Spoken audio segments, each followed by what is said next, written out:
It's time to unleash the expert. What is he an expert on?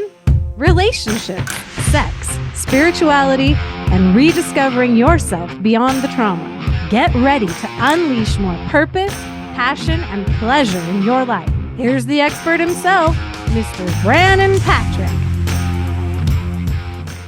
Hey guys, welcome to the Brannon Patrick Show. I appreciate you listening in. This is the follow-up episode to my interview with my wife, Jenny, when we talked about healing from trauma and our plant medicine experience. And that episode was a fun one. I haven't had much chance over the years to open up about my life much.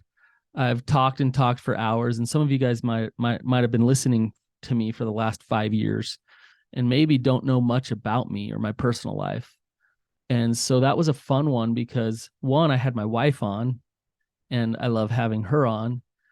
But two, I was in a way sharing little bits and pieces of some of my life experiences that have been profoundly healing for me and really good for me.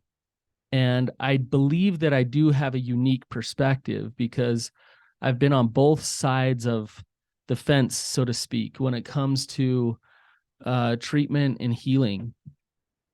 I've been a practitioner for years. I've done this for over a decade, and I've sat in the office in the chair and talked to people for thousands and thousands of hours about their problems. I've seen a lot of suffering. I've seen a lot of stuckness. I've seen a lot of destruction happen in people's lives. But I want you guys to know too that I have also done some of my own work, and I have been searching for answers.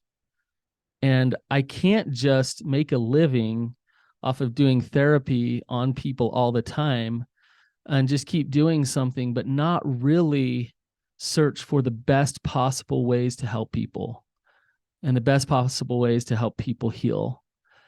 I'm a big believer in treating the root cause rather than the symptom. It's nice to take the symptoms away sometimes in order to not feel the pain. But if you just keep removing the symptoms, then it's going to come back again and again, and might come back even stronger. And when I say it can be anything. It can be the depression, the addiction, the relationship problems, the struggles with God, the resentments, whatever it is in your life. If you just do things to try to make yourself feel good for a day, those things aren't being dealt with. And I believe trauma healing and trauma treatment means that we go all the way to the source and we allow healing to happen. And I think there's ways for healing to happen. And that's what me and Jenny talked about. I talked about a bunch of different modalities that we use, anything from ART to EMDR. And those trauma-based modalities for treatment really do work. They're awesome. But finally, they're on the scene here. Finally, they are things that actually get down to the roots of things. For years and years and years, they've tried to treat trauma by doing basic cognitive behavioral therapy, by getting somebody in a therapy office and talking for an hour once a week, or even getting somebody in a residential treatment center and having them talk about their problems and talk about how mean mom and dad were to them and all these things. But nothing changes. They leave the residential treatment center and they relapse a week later and they numb their life out anyways. Emotional and spiritual corrective experiences are what heal. So let me say that again. Emotional and spiritually corrective experiences, that's the key. Experiences are what heal. That's what shifts the energy that you're operating and manifesting the outcomes of your life. That's what shifts it, is that you actually have an experience. You think about it, I could ask somebody what they talked about in their therapy session 5 years ago, and chances are they'll say, I don't know what you're talking about. 5 years ago, I can't remember that. But if I talk to them about a profound experience that they had of healing, they would absolutely know what I'm talking about. Hey, you remember that time you climbed that mountain and talked to God? Yeah, I remember that. Well, that was over 5 years ago. How do you remember it? It's because you felt it. You weren't just thinking. It wasn't just in your brain. You felt something different. And I don't think we focus enough on that experiential process that needs to happen in order for trauma to actually truly heal. We are energetic beings, and our trauma, our life experiences, sets us out with a certain frequency. And with that frequency, we create.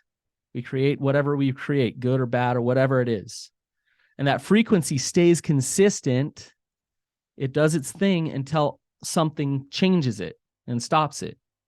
And what we've thought is, well, if you're creating with that frequency and you don't like your outcomes, come talk to me and we'll change the way you're creating. It can help to talk out your problems. I'm not saying that it doesn't help. It can absolutely help. But in my experience, the experientials are way more powerful than talking out your problems. The research has shown that the most powerful thing that happens in talk therapy is not about any of the modalities that the therapist uses. In other words, not about any of the types of therapy that they use. They can be trained in every type of therapy. They can know every last tool there ever was. All those things aren't that effective. The most powerful thing and the most effective thing that happens in a therapy session is if that therapist is good at empathy. Because what happens, think about it, what happens when that therapist is good at empathy? That client has an experience. They feel loved. They feel seen. They feel like somebody's holding space for their pain.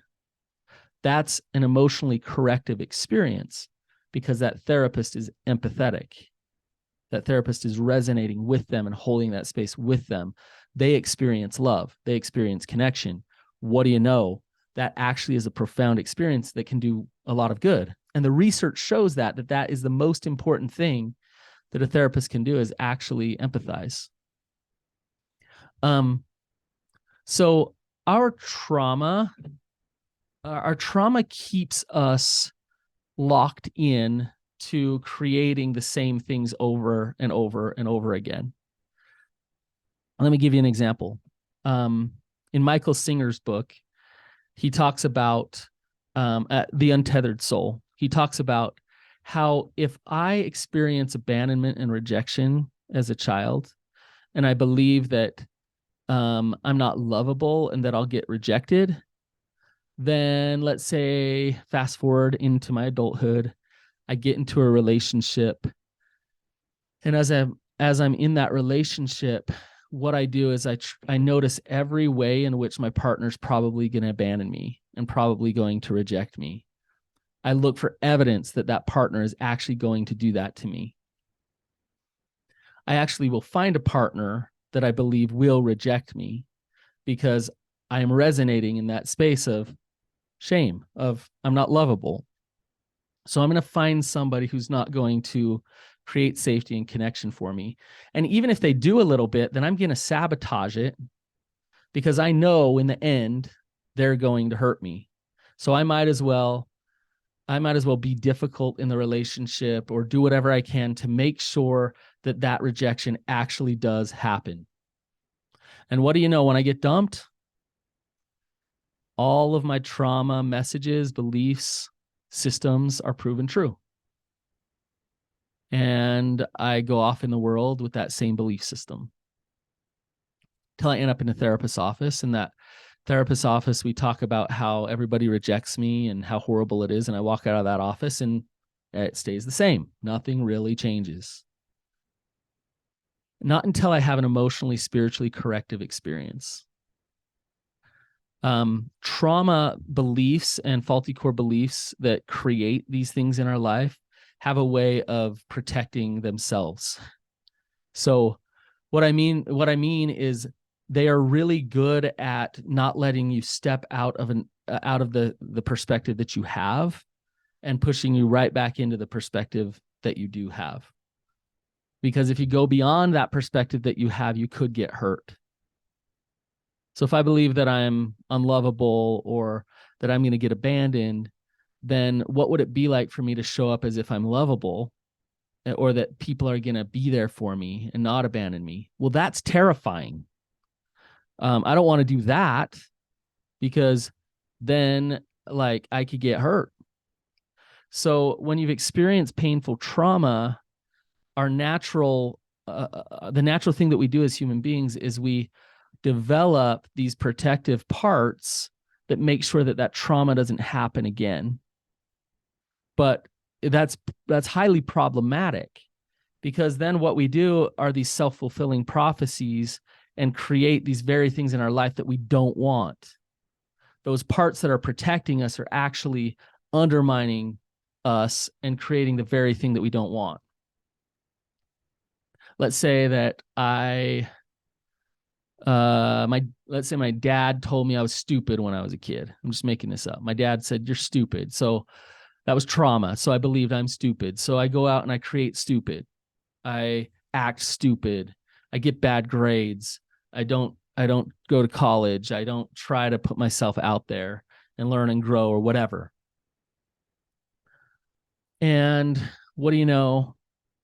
I get a dead-end job and I'm miserable. And I just think, if I weren't so stupid, I wouldn't be miserable. Think how uncomfortable it would be for me to show up smart.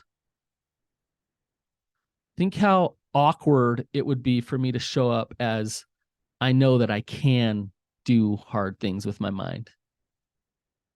When I have that system so ingrained, then I'm going to do things to make sure that that's the plane that I'm living on. That's right where I'm at. Because if I step outside of that, that's vulnerable. That's scary.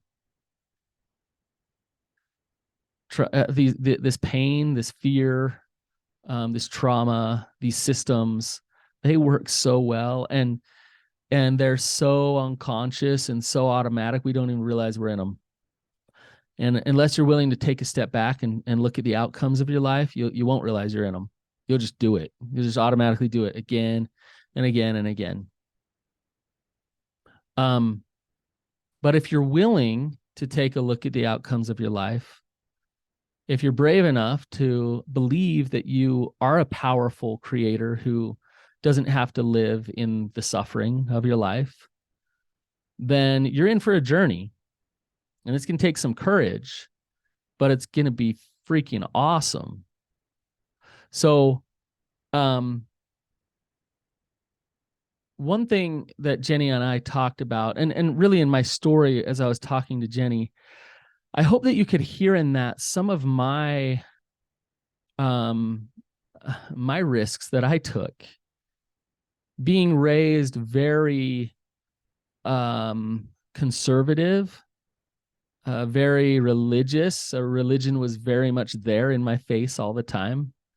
And it was the thing that I had to believe, and the thing that was the most important thing. And I couldn't look beyond that. And then all of a sudden ending up in Peru in the Sacred Valley at a plant medicine ceremony with a shaman, you can see like these two worlds really they don't normally exist together. And for me to get there, and for me to be open and be willing to surrender to that experience and have such a deep healing experience, it took a massive amount of courage on my part. And I'm not trying to pat myself on the back. What I'm trying to do is show you an example of what it does take. In the LDS Church, we have what's called the Word of Wisdom, which teaches us not to do any drugs, alcohol, coffee, tea, and things like that. And we take this Word of Wisdom very, very seriously.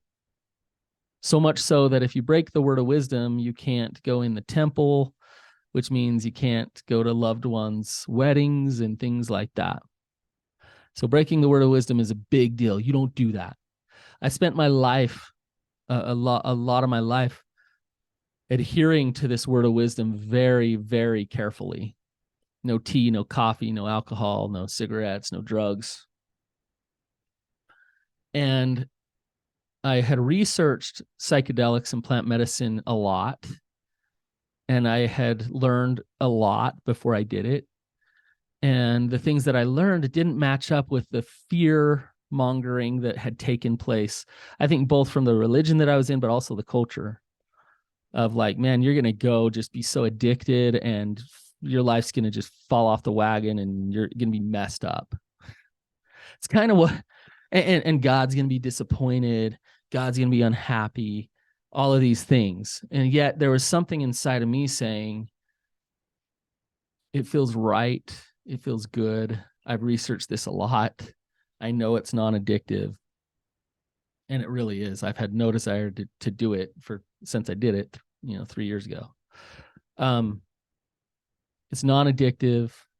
I'm not doing it to go try to numb my life out.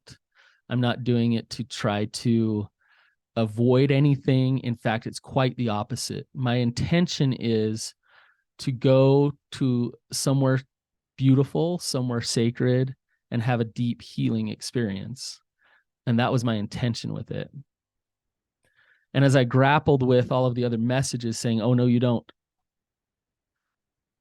I had to finally say, I'm choosing this. I'm choosing this because between God and I, it feels like what I need.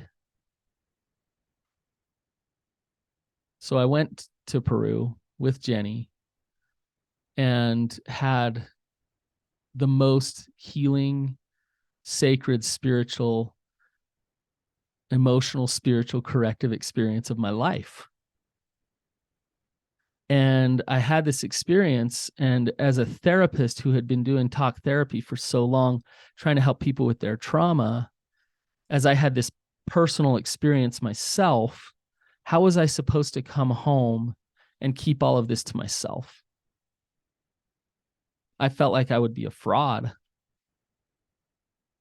And I needed to let go of what people would think, people in my religion, people in my family. I needed to let go of what they would think in order to open up and talk about this amazing thing that God has created, I believe, for our healing. So I think that any substance, whether it's sugar to cocaine to whatever, when it's done with the wrong intention, it can do you harm. If you eat too much kale because you're just trying to get skinny, then that kale is going to hurt you. Even though kale is good for you, it's not good for you with the wrong intention. It's the same thing with plant medicine. When I say plant medicine, I'm talking about psychedelics. Specifically in Peru, what I did was called huachuma or San Pedro, which is a cactus that opens up your heart chakra. And so I did that one during the day. And then I went back to Peru again and experienced ayahuasca, which is done at night. And that's made from a vine in the Amazon jungle. I know this sounds way out there. But less so now. People are talking about it now. But like I said, when I was talking to Jenny, what the plant medicine does, the psychedelics are very different. The ayahuasca was very different than the San Pedro. But what it does is it removes those protective parts. It allows you to see almost another dimension, a perspective that you can't see because your ego and your brain is so in the way. It's so there, making sure all the time that you're not getting hurt. And it helps open up that dimension so that you can connect to yourself and to God and to others on a deeper level. And you experience things like surrender and love and connection that you don't normally experience.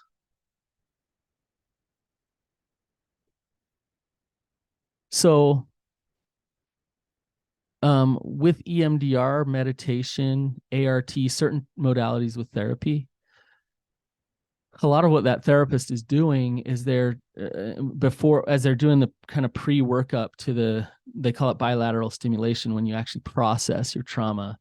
What they're doing is they're trying to get you to let go of your mind, let go of your protective parts, and create enough safety and groundedness in that room so that you can have those same experiences that I had when I was on plant medicine. So, letting go means surrendering to whatever comes. It's surrendering to having a new experience. And I've worked with people before. I went on a retreat. I did a retreat with Tyler.